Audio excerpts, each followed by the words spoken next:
Hello guys, আজকে আপনাদেরকে আমি দেখাবো যে আমাদের ডিউটি শেষ করে রাত 3টা বাজে এখন কেমন করে পাড়ি দিলাম আমরা বন্ধু বান্ধব মিলে। এখন দেখতেছেন যে মুরগি কাটছে, আমার বন্ধু হাতাইতেছে, তারপরে আমার বন্ধু মশলা সব দিয়ে মুরগি ভাজতেছে। বাইজে বন্ধুরে বললাম যে নাড়াচাড়া দে, নাড়াচাড়া না দিলে ভালো হবো না। পরে আমি আদা রসুন বাই করে নিয়ে এলাম, আদা রসুন বাই করে আমার বন্ধুরে দিব, বন্ধুরে বলতেছি দেওয়ার নিয়ে দে। পরে বন্ধু পেঁয়াজ দিয়ে দিল, পেঁয়াজ দিয়ে বললাম এটা নাড়া দে।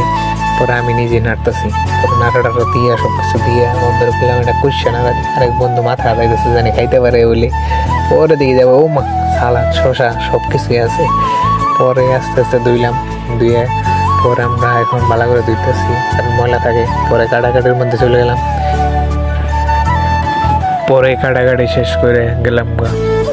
পরে মাংসটা চালে মধ্যে ঢেলে দিলাম, পরে বললাম যে একটু হইতে দিই, পরে নামাই ফেলবি। পরে আমরা ও মা এদিকে দিকে পরে এদিকে দেখি সব ঢেলে ফেলাইছে। পরে বন্ধুরা বললাম সালাদ দিয়ে উপর দিয়ে, নয় ভালো লাগতো না।